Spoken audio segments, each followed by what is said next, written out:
Hey there, coaches. I'm Rich Prado, owner of Play in School and host of Travel Ball Talk, where I talk to travel ball coaches from the best organizations about the current and future state of travel baseball.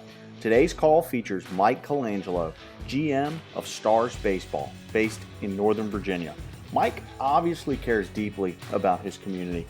He went to high school in Northern Virginia. He went to college right down the road from his home at George Mason. After his time in the big leagues, he returned to Northern Virginia to work with local players, eventually becoming the GM of the Stars and coaching high school baseball. Now, I'm proud to work with the Stars. We film over 100 of their guys each year. You can find film on all their guys at playinschool.com/stars. And if your organization lacks up-to-date film on every single player, then we need to talk. Now, on to the show. I hope you enjoy this episode of Travel Ball Talk. All right, welcome back to another episode of Travel Ball Talk. Today, I'm heading right up the road from where I live, about 90 miles up the road to the Northern Virginia area to talk with Mike Colangelo. Mike is one of the partners with the Stars Baseball, based out of Northern Virginia. Year in, year out, puts some of the best teams on the field in the country. And it's we can ask Mike a little bit about it, but one of the things about baseball is having access to kids, and there is no lack of access to families and prospects in and around the Washington D.C. area, which is where they're pulling kids from. So it's a population dense area, and they are dominating the Northern Virginia landscape. So Mike, welcome to the call. I know you've got somewhere to be in a little bit, so we'll move quick. Thank you, Rich. I'm excited to do this with you, and I appreciate the introduction. You know, one thing before we get too far down the road, I know there's a couple bullet points we definitely want to hit, but you know, I mentioned you're up in Northern Virginia. If memory serves me correctly, you're from up there. You went to college up there, and you now make a home up there. So obviously you're in love with that area. Can you tell us where you played ball, just real briefly, and give that like back of the baseball card bio for us? Sure. Yeah, I grew up, and I was born in Teaneck, New Jersey, and I've lived in Northern Virginia for 40 years now. Went to Hilton High School, Potomac High School my freshman year, which is a very big tradition baseball program in our area, and then went to Hilton High School when it first opened up, and received a scholarship to go play at George Mason University. I took that under the reins of Bill Brown and a guy named Dayton Moore, who's now the GM for the World. Had a good tenure there, did really well there, and got drafted, played 9 years professionally, 4 seasons in the majors. Enjoyed my professional career, and I met a lot of great people, learned a lot of stuff. And when I got out, I came back to Northern Virginia to not sure what I was going to do when I retired officially in 2008. And I just started working with some teams and some young kids, and I just found my passion was kids in baseball. And what I realized was you can touch them really, really strong in the heart with stuff besides baseball. You can really make a difference. And when I saw that, it's really what I fell in love with, because it's really what formed me as a man, a father, a husband, was people in my life at my younger days that I looked at as like second fathers, and they were my coaches. And a lot of times those lessons they taught me had nothing to do with baseball. They were about work ethic, understanding processes, believing in your vision, self-confidence.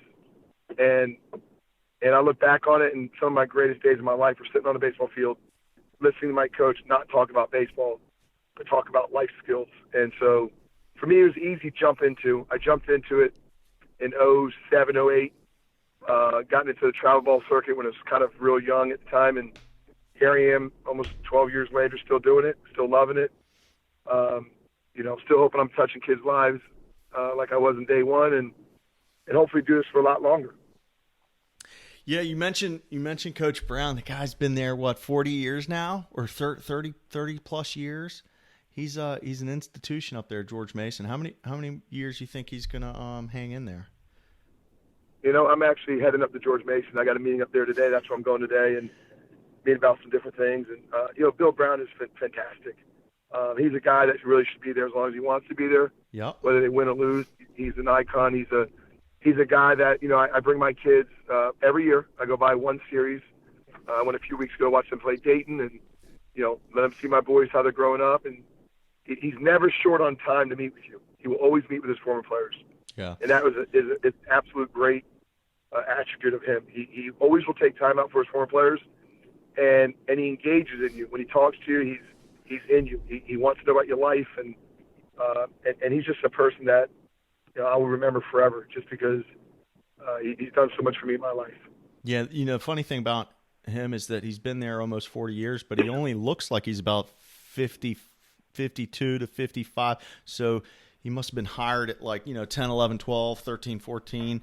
Must have been the youngest coach in college baseball history. I mean, the guy is just does not age. It's incredible. No, he doesn't. He did get the job in his young 20s, and he is. He's got to be in his 60s now, I think. And he doesn't age. He takes care of himself, and he's just a great person, great personality for baseball. And when his tenure runs out, he's going to be missed in the game because he's touched a lot of lives. Yeah, sure. Well, let's talk. I know before we hit record, I know there was a couple bullet points we want to discuss while we have you. Now you kind of split your time. If I'm looking at my notes here, you've split your time between 3 age groups right now, right? You're running travel ball at the highest level at the older age group with the Stars. You also are coaching high school baseball there at Colgan High School.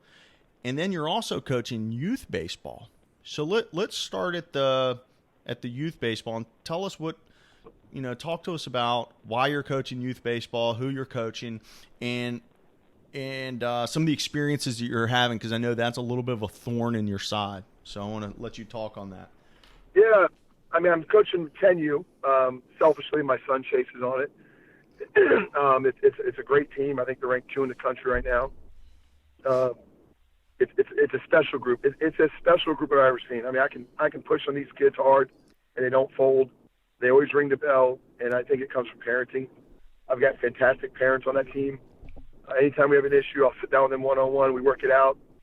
But it's a group that I cannot wait to see when they get to high school, because they're going to cause havoc. So I do that. I coach my son's 14U team. My son Caden plays 14U.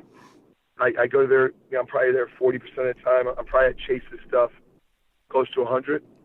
And then obviously at high school I'm there 100% of the time. And unfortunately we lost a regional game last night, 1-0 to a TC Williams team that I thought was probably a more favorable matchup for us. But their coach Dave did a great job getting their kids ready, and they, in my opinion, were maybe more prepared than us, and they were the better team last night. And I told him that after the game. I was really happy for him getting his program where he's gotten it, and he's a fantastic coach, fantastic person. So, when you lose to someone, you want to lose to a guy like him in that program that's working on rebuilding and creating a tradition.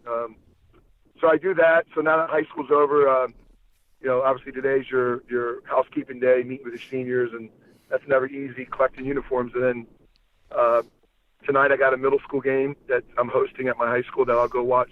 Hopefully some young prospects coming to my high school. And then this weekend I'll coach 14U and 10U. And then first weekend in June I coach our 15U team, and I'll be all in with them June, July. So, the phases of youth baseball kind of end when the showcase starts. That plays in my favor time-wise. Yeah. So I'm pretty good. I'm on the field 7 days a week. Whew. From probably March to probably end of July. And then August, is kind of a down month, and then I'm 7 days a week, September through the first week of November. And then once November hits, I'm indoors training kids, probably for 4 months. But I've really kind of slid back on the training side. I'm doing a lot more, taking care of my own kids and kind of, pull back a little bit than when I was younger, doing 7 days a week in the winter. So I still enjoy it. I love it. The thorn in my side with youth baseball, kind of something that you mentioned earlier in the podcast, is, for me, it's, I was just talking to my wife about this morning, and I said, my problem is it's the minority of kids that can go out there and actually compete, and competing is not succeeding. Competing is not hitting 300. Competing is when you get in that rectangle that's 6 feet long, and I'm looking 60 feet 6 inches away if I'm a high school kid.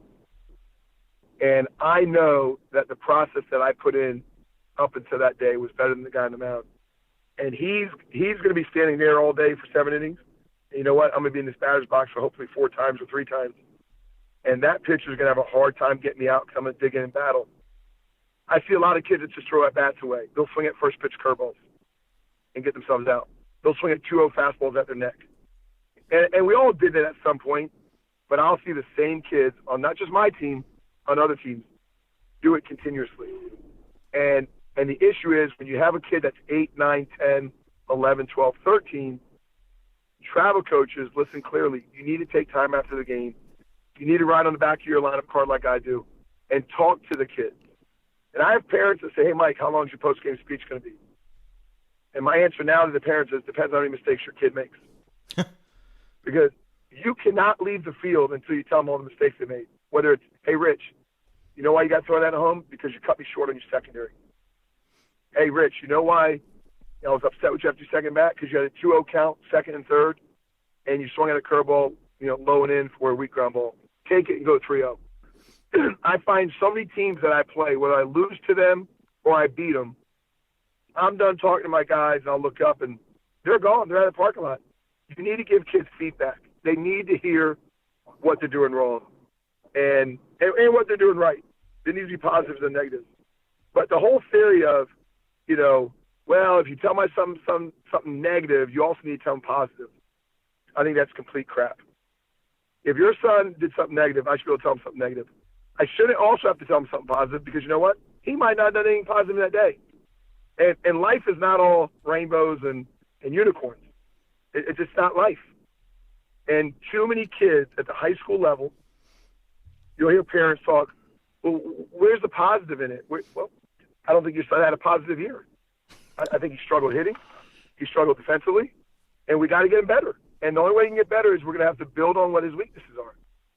And I think too many kids, and I'm in a showcase world, too many kids are so worried about their results and themselves. And the problem with that is the game of baseball, you can't succeed like that.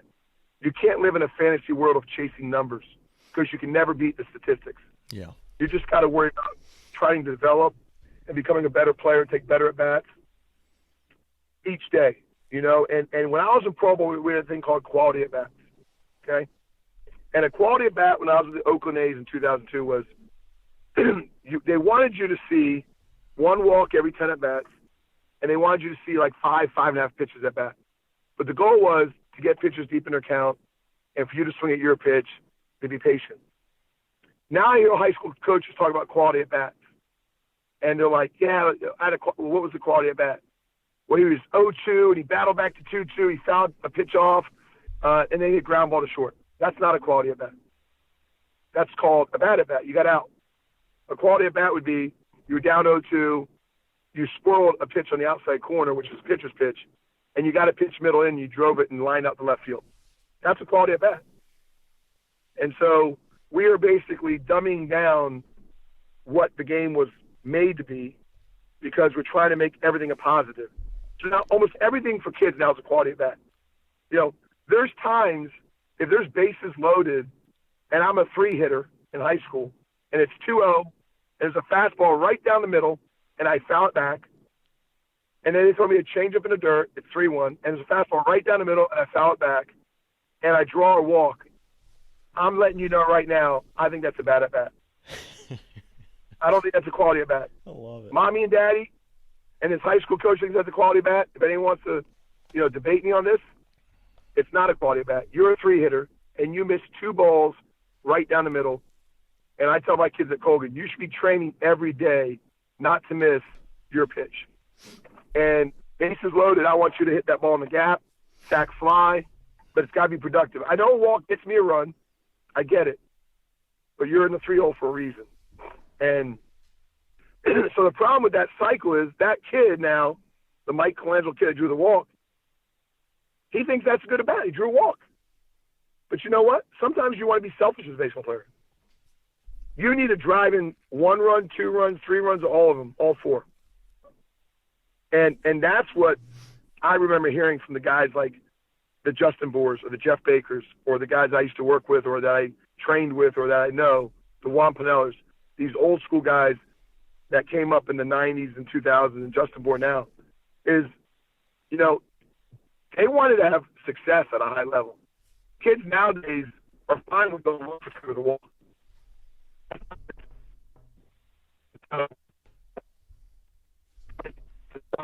Hey, you can get into a lot of different ranges. Hey, hang on. But, we lost you for a second, Mike. Hang on 1 second. I think we're good. Go ahead. Can you hear me now? Yeah.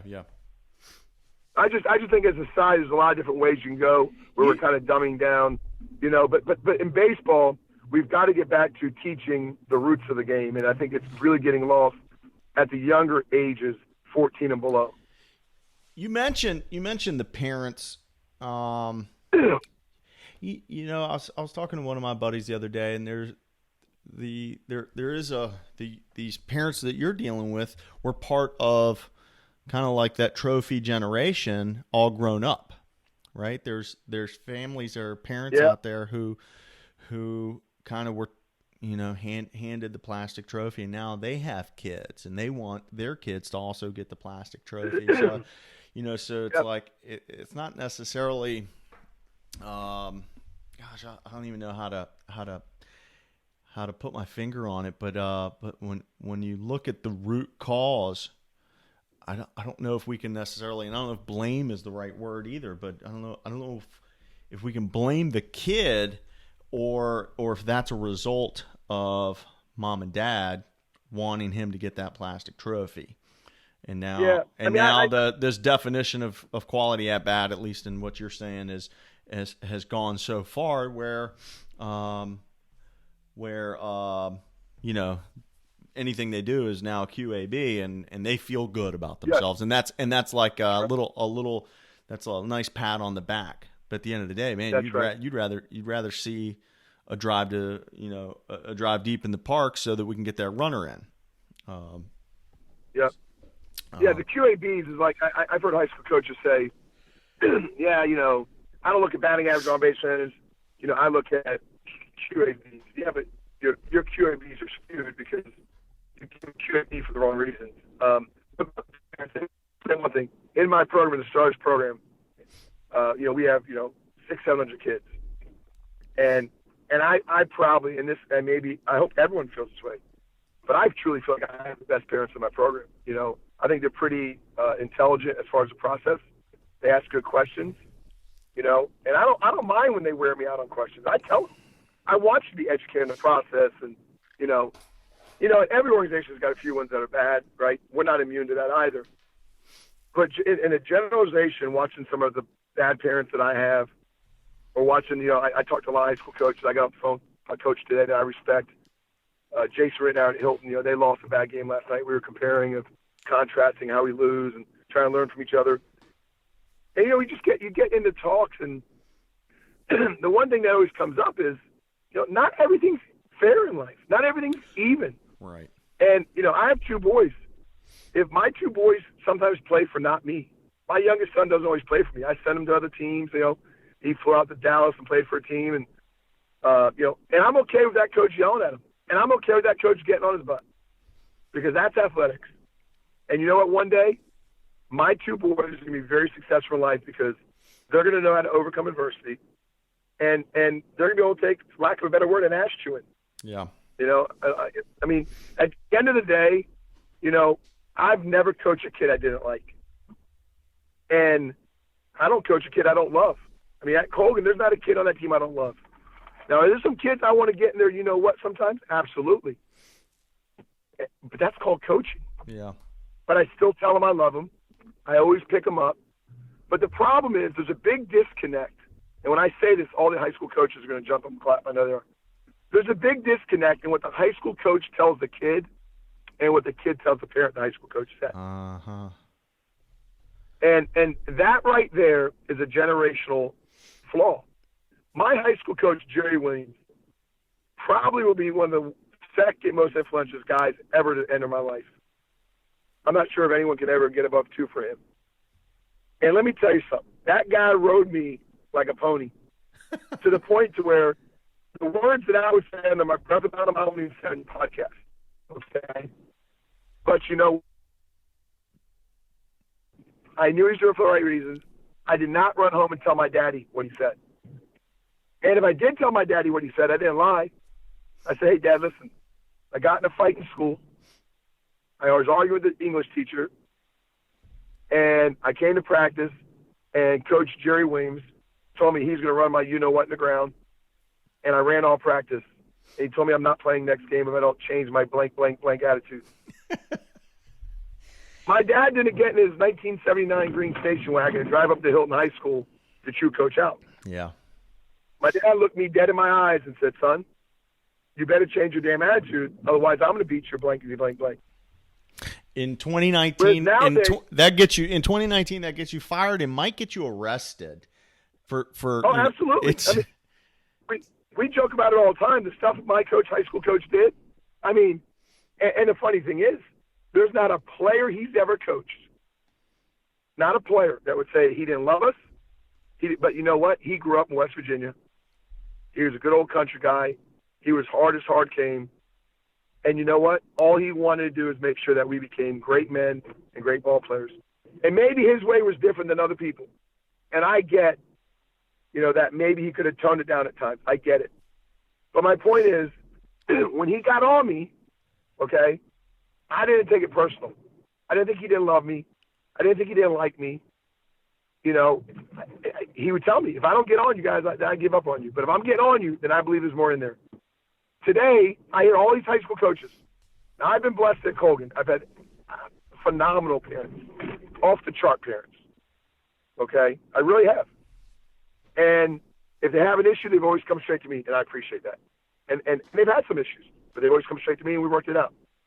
But I talked to a lot of coaches, I told the kid this, and then he went home and told his parents this, and then they got the AD in charge, and then all of a sudden this big blow-up. And at the end of the day, it was because the guy got on the kid a little hard sometimes. Yeah. And that's hard for me to swallow because, you fast forward 20 years from now, this 14-year-old kid is 34, 35 years old. He's in the workplace. He may be in the Marines. He may be doing something very important for this country. Hey, man, sometimes you got to pull up your big boy pants on and be able to take a butt chewing and understand it's not always, because the coach doesn't like it. It's because he thinks, he's trying to pull more out of you. He's trying to pull maybe even more out of you than you think you have. And so that's my thing on high school baseball. And I've talked to a lot of great coaches. Mike Covington, who's got over 400 wins. Pudge Gorman's got over 400 wins. Jason Rittenauer is well over 200 probably. I've talked to Jay Burkhardt, who's every year going to states almost at Battlefield. Josh Steinberg is maybe one of the best young coaches around at Patriot. And they all have the same issues. Mm-hmm. It's not immune to like an affluent school, a not affluent school, right, a city school, urban. It's just flat out. Nowadays, like when I coach, I got to be very careful what I say, how I say it. And that's fine. And I don't think there's nothing wrong with that. Don't get me wrong. But what I think is wrong is, there's no team anymore. We used to say, hey guys, what happens on the field, it stays on the field, right? We're going to police ourselves. And that's not the case anymore. It's come home, tell mommy and daddy, let mommy and daddy come fight for you. And then now it's this big blow up. And I don't think that's what sports was created. It was created to teach people how to compete, be pushed to the limits, maybe even beyond at times, and learn from their failures. And I think we're getting away from that in high school athletics. Yeah. There's while you were telling that story, it reminded me of a book I read about a year ago called Coach, and it's by the guy that wrote Moneyball, Michael Lewis. And just by coincidence, he went to the same high school as the Manning brothers. And and so the story opens, true story, the alumni who played for him were ready to basically name the gymnasium after him. The school was going to honor him by, by naming, this building after the coach, beloved coach. Simultaneously, current parents were basically circling around this guy, ready to get him fired. So it's a dichotomy of two different generations. Yeah, two different generations, and seeing the same exact thing through two different lenses, really. And great story. Again, the guy named Michael Lewis, who wrote Moneyball, wrote that. Well, let's shift gears a little bit, because it's all baseball, right? It's all baseball. It's all relationships. It's all dealing with families.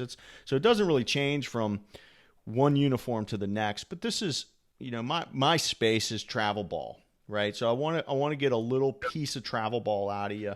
And I know you got a meeting to go to, so I want to jump kind of to at least one or two of the questions. I try and ask as many of the travel ball coaches as possible. Now, for perspective, if you guys are listening from far away, maybe you're on the West Coast and you don't know the Stars. The Stars are, again, I mentioned at the top of the show, they're in a highly dense populated area just outside of Washington, D.C., which gives y'all the opportunity to provide opportunities to lots of kids. Let me see. I'm trying to pull. Y'all go from 7U all the way up through showcase baseball, and at each age group, there's plenty of teams. So we're talking about a large organization from 7U to 17U. We're talking about literally 1,000+ players, I'm assuming, if I did some quick back of the napkin math. What, and we can you can answer this from the older age group or from the younger age group or from the industry as a whole. What do you see right now in travel baseball from the the good side and the bad side? What are the things you're loving, and where are some opportunities for improvement in your eyes? Great question. I mean, I'm only going to speak for the Stars. I'm not going to, obviously discuss what other organizations do or shouldn't do or what they do bad, but I'm going to speak on what I think we do really well, and I'm going to speak on some things I think we should change. So the Stars 7U program is just really basically almost free. It's just basically to develop kids. It's practices, and then they play some games. At 8U, 9U, 10U, 11U, 12U, I think we do a pretty good job we do filter our coaches. 99% of them are volunteers, including myself. I coach my son. I don't get paid. We do have a few paid coaches, but we do a good job training them, and most of them have college backgrounds typically. And so really it's about just we've got a curriculum that we've set forth of what they should be doing, what the parents should be doing, what the infielders should be doing, outfielders, catchers, hitters, but whole curriculum broken down by age. And I'm not sure if anyone has that, but I know we do. And so that's our goal. Okay. When we get to 13 years transition to the big field, kind of a rough fall a lot of times, gets better in the spring. 14U, more of what I'm trying to transition our 14U team is more high school prep. Don't be so concerned about going to all these big tournaments. Get your kids ready for high school, please. You got one more year with them. We're making our 14U teams 99% all 8th graders, which is a little bit different than most. So my goal is to make sure we're getting these kids ready for high school. 15 through 17, we're no different than any organization. You go to showcases, we call, we text. I feel heart to heart, Carson Carroll, myself, Mark Wright, Kevin Fisk, Mike Huller, Sean Camp, Jack Farrick. I know I'm leaving some guys out, Robbie Smith. My staff, the staff that we have, is the best in the country. And I would debate this with anybody. I mean, I wake up this morning, Carson Carroll calls me. I got the University of Penn coach. We're going to get so-and-so there. He's doing a great job. He's a high GPA. I mean, it's an everyday thing for us, every hour, every second. And so that's a really strong point for us. The age group that I really would like to see change is 15U. I think 15U, which is your freshman in high school, they need to play a 75 to 90 game schedule in a year. Okay? They need to play 30, 35 games in the fall and 40 games in the summer, roughly. And it needs to be elite baseball instruction, secondaries, pitchers, second, third, first base open, 3-hitter, you had him 0-2. You can waste 2 pitches, like high-end instruction. Ground ball in the 5-5 hole, man on first and second. You didn't need to turn 2. You could have flipped it to third, got the easy out with your momentum going that way. Because that's the part where these kids are really starting to develop now.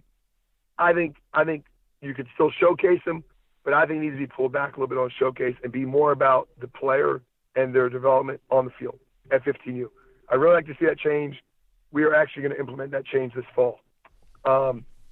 And our goal is not to just play in tournaments. We're going to play weekday games and then play maybe a few less tournaments, but really it's about games played. We've shrunk our rosters, and we'll do it again in the fall. We're going to shrink our rosters a little bit. So we're not carrying, 16 guys. We're carrying 13. So that's kind of where the stars are. I mean, showcase at 16, 17, and even a little bit 15. Exposure, getting the kids in front of colleges, talking to them about their grades. The other thing that we do that's a little unique is once a week we strength train and speed train our kids this year, and once a week they're going to play weekday games. And once a week they'll come inside and hit. So we still kind of get a chance to watch development.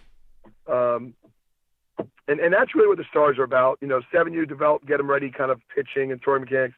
8 through 12 is really, more of a static approach of making sure the curriculum is getting done. 13, transition to big field. 14, high school prep. 15, a lot of games, really get them seasoned for showcase at 16, 17, although we will still showcase at 15. But I don't think you need to run around with, like a chicken with the head cut off. I think you can kind of really stay more focused on the player. And then 16, 17, even 18U, I guess, in the fall for the seniors, is really the uncommitted kids, really get them signed and in front of people. And then the committed kids, making sure you get them enough playing ability and instruction to get them ready for college. And that's kind of the gist of the stars in the 3-minute spiel.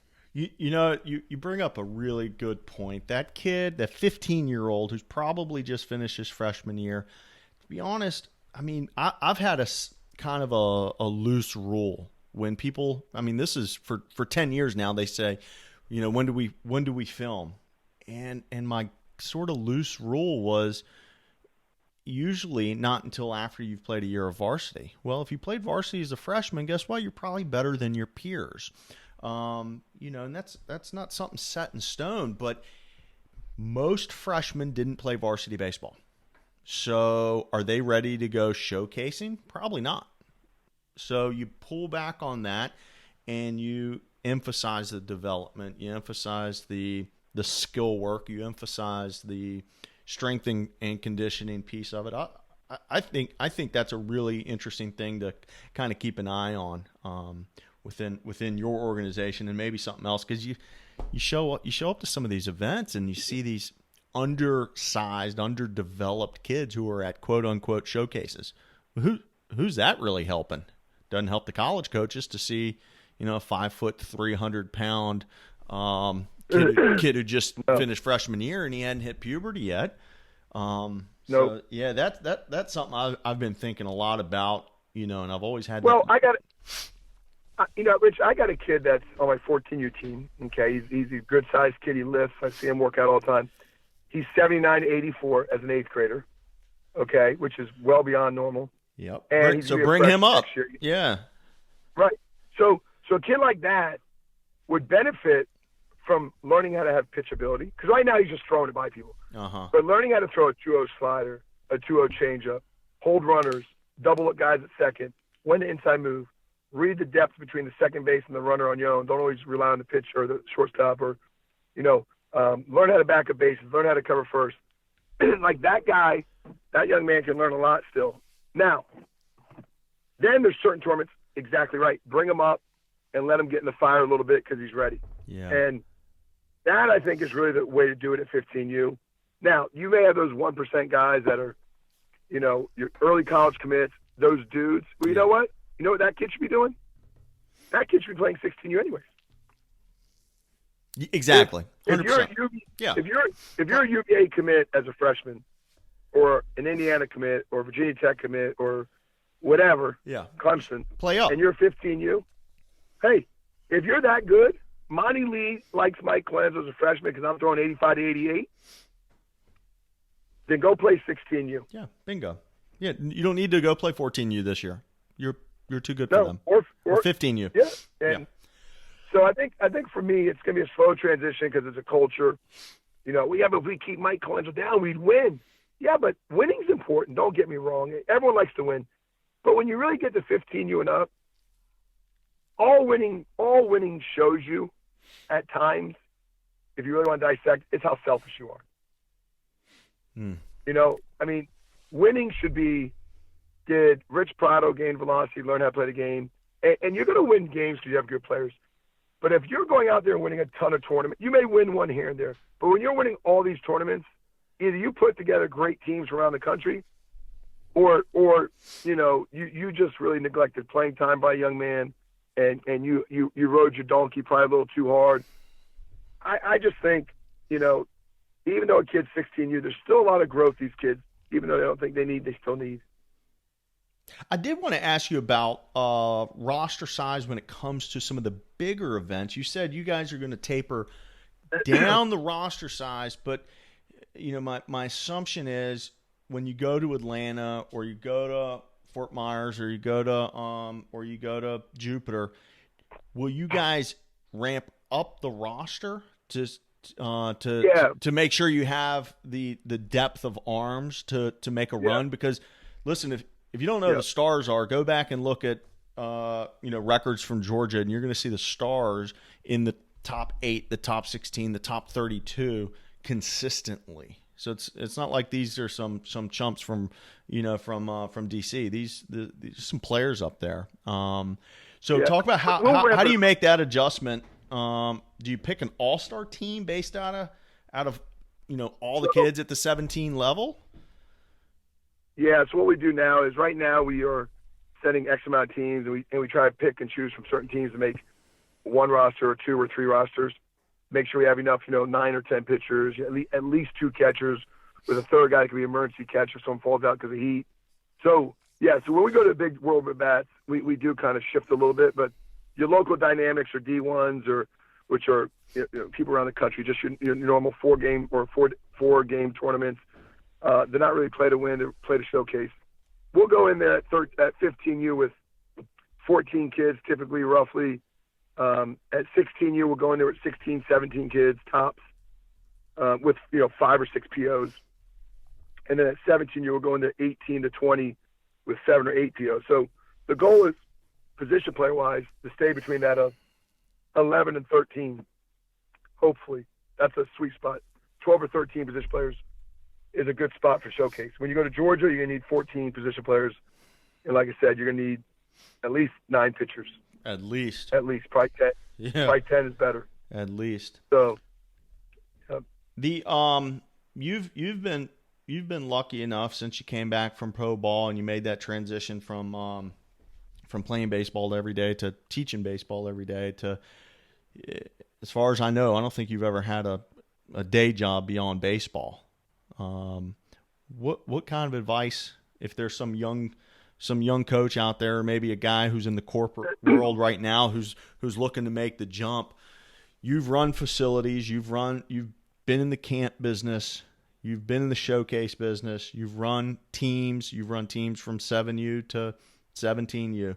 What's a piece of advice you give a coach who's trying to make a run at this baseball lifestyle? Stay true to yourself in the game. Don't do it for the money. Don't do it for the business. Meaning, don't negotiate with parents. Like you got to have the superior knowledge. If you don't, research it and gain it. Ask people. Know you don't know everything. Always learn. I gave my kids after my bad loss last night. I said, guys, I'm not God. I don't know everything. I want you guys to dig deep in your soul, and I want to hear from your parents. I want to hear from you guys. What are some things that we can change to make this program continue to be better? What can we do? I want to hear your input, and I will take that input very seriously, and I will implement that input. I think you got to continue to learn. I'm still learning. Like, I'm going to a meeting here in 10 minutes because I'm going to learn. That's something that people don't realize about me, that I'm always listening. Even when you don't think I'm listening. So you got to be a good listener. You got to be loyal to your people around you. But at the end of the day, someone needs to make the tough decision, and you can't be afraid to do that. And always go with your gut instinct. And, I've made a lot of mistakes in the last 10 years, no doubt. I tell people all the time, I made a ton of mistakes. One thing I've made a conscious effort in the last 6 months is think before you speak. Really take time and think before you say something. And I think I've done much better recently, because a lot of times people try to do things because they want to get a reaction, and you just got to be better than that. You got to understand that at the end of the day, it's a long-term vision. Don't live in the short-term vision, because you'll never have a sustainable program. And always stay with developmental model. Yes, you can make money just rolling teams out on the weekends. I have no problem with that. Guys that do it, no problem with it. I don't. I have no problem with organizations that bring guys in and win. I think that's great. It's a different model. But if you're going to run an academy and you want to really develop kids and stuff like that, don't ever stem from developmental model. Make these kids try to learn the game, and don't ever get complacent. When you have success, don't get complacent, because it can turn on you quick. This is a humbling sport. When you think you got it figured out, you don't. So just you got to keep grinding every day. That's about it. That'd be my 2-minute spiel on if you got business, what to do. That's so true. And you were at the end there. If I felt like you were describing entrepreneurship a little bit, and baseball and entrepreneurship are so closely related. Where you get on a hot streak at the plate, or you get in a hot streak in the business, and then you think you got everything figured out, and then you go 0 for the week. And that happens, man. And, I feel the ball player or ex-ball player is really set up well to go into business for himself, because he's handled those 0 for 10s or whatever it is, and can bounce back. I agree. You got to be tough to handle those 0 for weeks, because they come. So, Mike, I'm going to let you get on to your next meeting. I appreciate it, man. I think we rapid fired some info that hopefully some coaches learn from, and we'll have to have you back on here when you have a little more time. Yep. Enjoy. I'm assuming you have 10 U games, 14 U games, 17 U games, all in the next 4 or 5 days. So no rest for the weary. I do. All right. Thanks, buddy. All right. Talk soon, man. All right, Rich. Thank you. I'm having so much fun bringing these shows to you each week. If you'd like to recommend a coach for the show, please don't hesitate to shoot me a note at rich@playinschool.com or DM me on Twitter @playinschool. Again, my name is Rich Prado.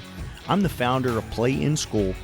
My goal is to continue to create products and services that add value to you, the travel ball coaches, your players, and their parents. Visit playinschool.com to see some of the ways we're doing that. Or better yet, let's set up a call.